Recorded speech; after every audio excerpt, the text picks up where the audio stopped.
Hi guys! So as Mason said, I'm going to be opening Launch 2018 in kind of an unconventional way.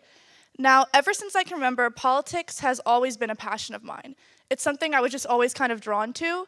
So when I began my thesis journey, I knew that I wanted it to be something related to politics, but I didn't know exactly what I wanted to do.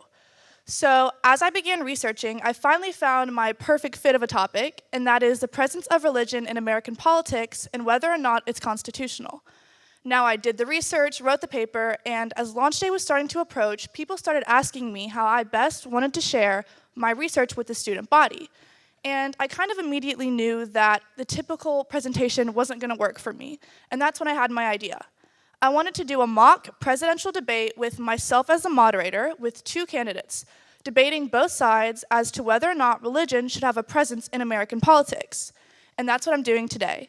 I will have two candidates, one being played by Isabel Gregoire and the other by Charles Barksdale. Now, before I begin, just a quick disclaimer. This presentation is not meant to favor a specific political candidate or ideology over another. It's simply to showcase the issue and get your minds thinking about it. So without further ado, sit back and enjoy the debate.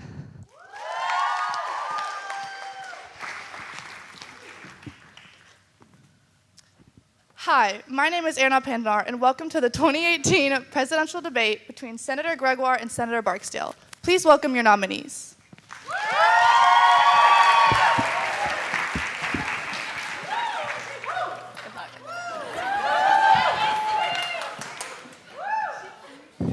Welcome, Senator Gregoire and Senator Barksdale. I'd like to thank you both for participating in this debate. The topic is the presence of religion in American politics. Recently in America, many individuals have been wondering whether or not it is constitutional for religion to play a role in politics, with practices such as the depictment of the Ten Commandments in Supreme Court chambers. In which ways do each of you interpret the Constitution and why? Personally, I believe in the separationist viewpoint of the Constitution. This viewpoint proves that the government cannot legally fund religious institutions, individuals, or even support a religion. This interpretation aligns with the intentions of the Founding Fathers and supports the wall of separation between church and state that Thomas Jefferson initially fought for.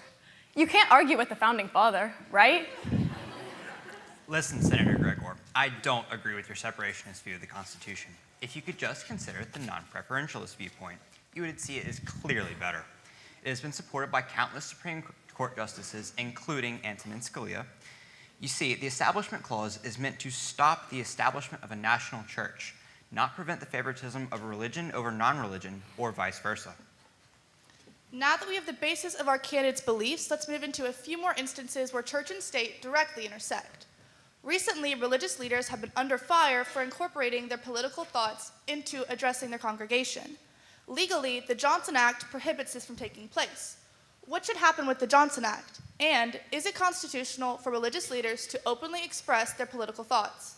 What should happen? The Johnson Act should be repealed. It clearly violates the religious freedom of the American people. You can't limit the discussion of politics in churches simply for them to maintain tax-exempt status.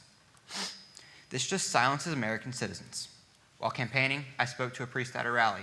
He said the Johnson Act was silencing him. I promised him then, and I will promise the same to you now. If I am elected president, the Johnson Act will be repealed.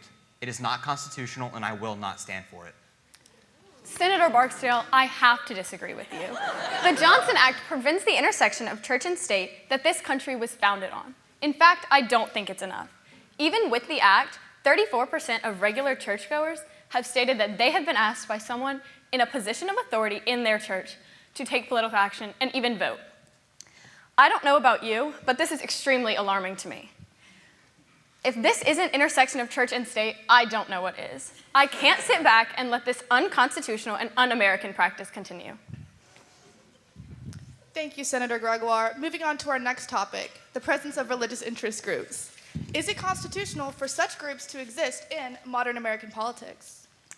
Honestly, religious interest groups are hubs of unconstitutional activity. Because they are led by religious leaders, they attempt to use religion to influence an American citizen's political beliefs. They advocate for legislation that favors certain religious beliefs over others. For example, most religious leaders use Christian beliefs as reason to enact or block legislation. How is this fair when not all Americans are Christians? These actions clearly violate the Establishment Clause and challenge the wall of separation between church and state on which our country was founded. I know I might sound repetitive here, but I cannot emphasize enough that I want to live in a country our founding fathers would be proud of. You cannot limit any citizen's freedom of speech, whether that citizen is a first-grade teacher or a priest. In America, the government cannot silence our citizenry on the basis of our occupation.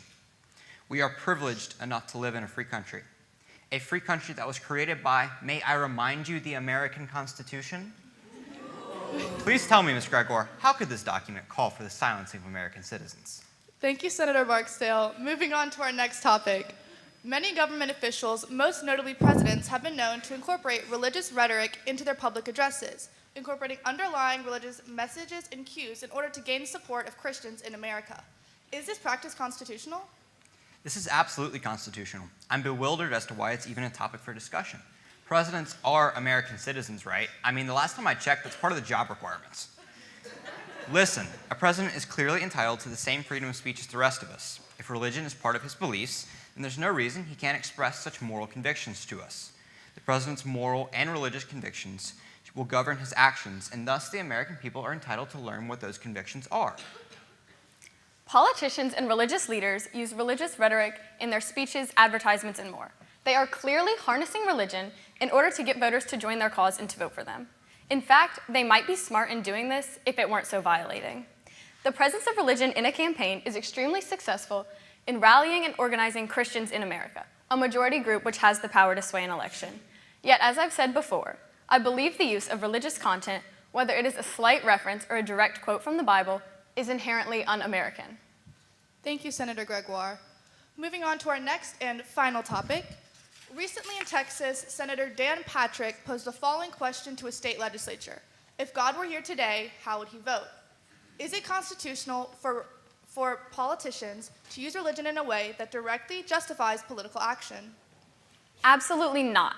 The Constitution clearly states that religion and government must remain separate, and that the American government cannot favor a particular religion. If a law is passed on the basis of Christian beliefs, the government would clearly be favoring Christianity over Judaism or Islam, for example. I've heard the complaints of religious minorities in America, and they feel as though Christianity is being favored over their beliefs. The United States doesn't have a national religion, but I have to admit it's starting to feel like it does. I'd like to think that our religious beliefs form our morality and govern our everyday life. Such beliefs influence how we act in every situation, including our opinions on politics and ideas. You cannot ban someone's decision-making process just because it happens to involve their religion. Thank you both, Senator Gregoire and Senator Barksdale. I'd like to thank you so much for participating in this debate. Now the decision is up to you. Voting day is quickly approaching. One thing everyone here can agree on is we hope you will go out and vote. It is one of the honors and duties of living in this great country. And lastly, I would like to leave you all with a piece of advice. Allow your beliefs, whether they be political or not, to form free of influence. In our everyday lives, there are a multitude of external stimuli attempting to influence what we think and how we act. Take control and put your beliefs in your own hands. Thank you.